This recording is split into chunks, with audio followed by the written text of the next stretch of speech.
ದಾಖಲೆ ಇಲ್ಲದೆ ಸಾಗಿಸಲಾಗ್ತಾ ಇದ್ದ 2,93,00,000 ಹಣವನ್ನ ಸೀಸ್ ಮಾಡಲಾಗಿದೆ.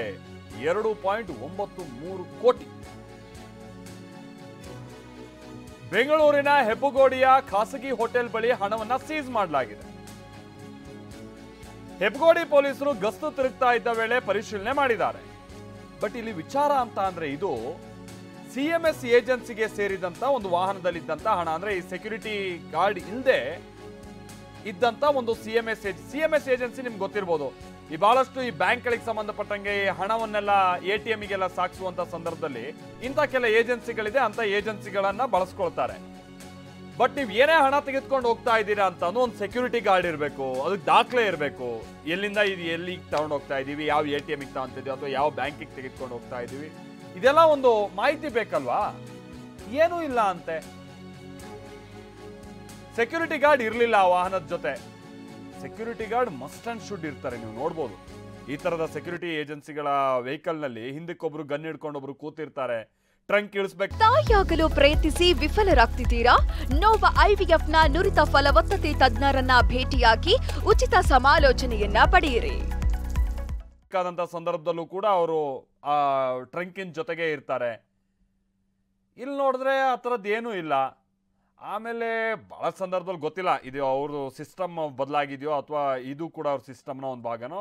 ನಾವು ಬಹಳಷ್ಟು ಸಂದರ್ಭದಲ್ಲಿ ಈ ಹಣವನ್ನು ಟ್ರಂಕಲ್ಲಿ ಇಡೋದು ನೋಡ್ತಾ ಇರ್ತೀವಿ ನಾವು, ಈ ಬ್ಯಾಂಕಿಗೆ ತೆಗೆದುಕೊಂಡು ಹೋಗುವಂಥ ಹಣ ಎಲ್ಲ ಈ ಥರದ ವೆಹಿಕಲ್ನಲ್ಲಿ.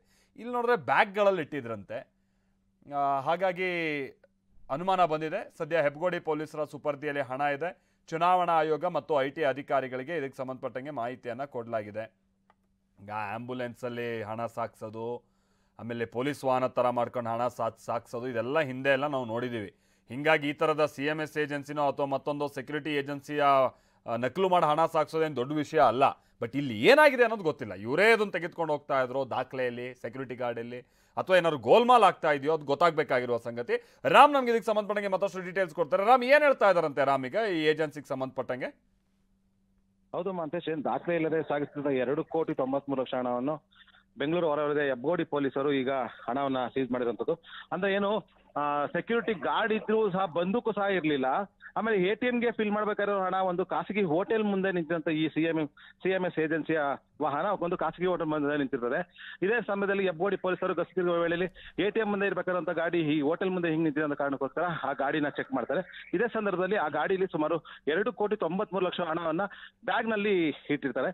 ಈ ಸಂದರ್ಭದಲ್ಲಿ ಪೊಲೀಸರಿಗೆ ಒಂದು ಅನುಮಾನ ಬರುತ್ತೆ, ಏನಕ್ಕೆ ಇಷ್ಟು ಹಣ ಇದೆ, ಸೆಕ್ಯೂರಿಟಿ ಗಾರ್ಡ್ ಇದ್ದಾರೆ, ಅವ್ರ ಹತ್ರ ಯಾವುದೇ ಗನ್ ಇಲ್ಲ ಅನ್ನೋ ಒಂದು ಅನುಮಾನದ ಹಿನ್ನೆಲೆಯಲ್ಲಿ ಪೊಲೀಸರು ಪೊಲೀಸ್ ಠಾಣೆಗೆ ಕರ್ಕೊಂಡೋಗಿ ಈಗ ಎನ್ಕ್ವೈರಿ ಮಾಡ್ತಿರುವಂತದ್ದು. ಅಂದ್ರೆ ಈ ಹಣ ಎಲ್ಲಿದು, ಹೇಗೆ, ನೀವು ಯಾವ ATMಗೆ ಫಿಲ್ ಮಾಡ್ಬೇಕಾಗಿತ್ತು ಅಂತ ಅನ್ನೋದು ತನಿಖೆ ಮಾಡ್ತಿರೋದು. ಇದೇ ಸಂದರ್ಭದಲ್ಲಿ ಏನು ಚುನಾವಣಾ ಆಯೋಗ ಮತ್ತು IT ಅಧಿಕಾರಿಗಳಿಗೆ ಮಾಹಿತಿ ಕೊಟ್ಟಿರುವಂತದ್ದು ಹೆಬ್ಬಗೋಡಿ ಪೊಲೀಸರು. Manthesh, thank you Ram. ಇನ್ನು ಕುಮಾರಣ್ಣ ಅವರ ಮಹಿಳೆಯರಿಗೆ ಟೀಕೆ ವಿಚಾರ ಇದೆಯಲ್ಲ, ಕುಮಾರಸ್ವಾಮಿ ಅವರ ಮಹಿಳೆಯರಿಗೆ ಟೀಕೆ ವಿಚಾರ, ಇದೇ ವಿಚಾರವನ್ನು ಇಟ್ಕೊಂಡು DK ಶಿವಕುಮಾರ್ ಇವತ್ತು ಕೂಡ ವಾಗ್ದಾಳಿಯನ್ನ ಮುಂದುವರಿಸ್ತಾ ಇದ್ದಾರೆ. ಅಂತ ಅಂದ್ರೆ ಕುಮಾರಸ್ವಾಮಿ ಅವರು ಕೊಟ್ಟಿದ್ದಂತ ಹೇಳಿಕೆಯನ್ನ ಈಗ ಕಾಂಗ್ರೆಸ್ ಬಳಸ್ಕೊಳ್ತಾ ಇರುವಂತದನ್ನ ನಾವು ಅಪಮಾನ ಮಾಡಿಬಿಟ್ರು ಅನ್ನುವಂಥದ್ದು. ಕುಮಾರಸ್ವಾಮಿ ಅವರ ಅರ್ಥದಲ್ಲಿ ಹೇಳೇ ಇಲ್ಲ ಅನ್ನುವಂತಾನೆ ಹೇಳ್ತಾ ಇದ್ರೆ BJP ಹಾಗೆ JDS ಇಲ್ಲ, ಇವ್ರ ಅರ್ಥದಲ್ಲೇ ಹೇಳಿರೋದು, ದಾರಿ ತಪ್ಪೋಗ್ಬಿಡ್ತವ್ರೆ ಅಂತ ಗ್ಯಾರಂಟಿ ಹಣ ಪಡೆದು. ನೀವು ಮಾಜಿ ಪ್ರಧಾನಿ, ಎರಡು ಬಾರಿ CM ಆಗಿದ್ದಂಥವ್ರು, ಅಂದ್ರೆ ಮಾಜಿ ಪ್ರಧಾನಿಯ ಪುತ್ರ, 2 ಬಾರಿ ನೀವು CM ಆಗಿದ್ದಂಥವ್ರು.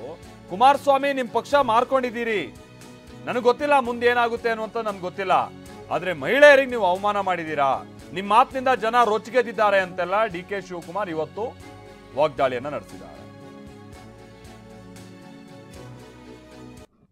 ಕುಮಾರಣ್ಣ, ನೀನು ಫಾರ್ಮರ್ ಪ್ರೈಮ್ ಮಿನಿಸ್ಟರ್ ಮಗ, ನೀನು 2 ಬಾರಿ ಚೀಫ್ ಮಿನಿಸ್ಟರ್ ಆಗಿದ್ದಂಥವ್ರು, ಸಿಟ್ಟಿಂಗ್ MLA,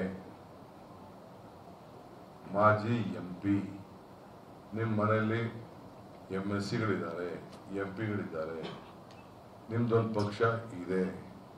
ಆ ಪಕ್ಷ ಇವತ್ತು ನೀವೇನೋ BJP ಜೊತೆ ಏನು ಮಾಡ್ಕೊಂಡಿದ್ರು ಅದು ನಿಮ್ ಬಿಟ್ಟಿದ್ದು, ಮಾರ್ಕೊಂಡ್ರು, ಇಟ್ಕೊಂಡ್ರು, ಏನು ಮಾಡ್ಕೊಂಡ್ರು ಅದು ನಿಮ್ ಬಿಟ್ಟಿದ್ದು, ಅಂಡರ್ಸ್ಟ್ಯಾಂಡಿಂಗ್ ಬಂದಿದ್ರು, ಮುಂದಕ್ಕೆ ಏನಾಗ್ತದೋ ನಿಮ್ ಬಿಟ್ಟಿದ್ದು.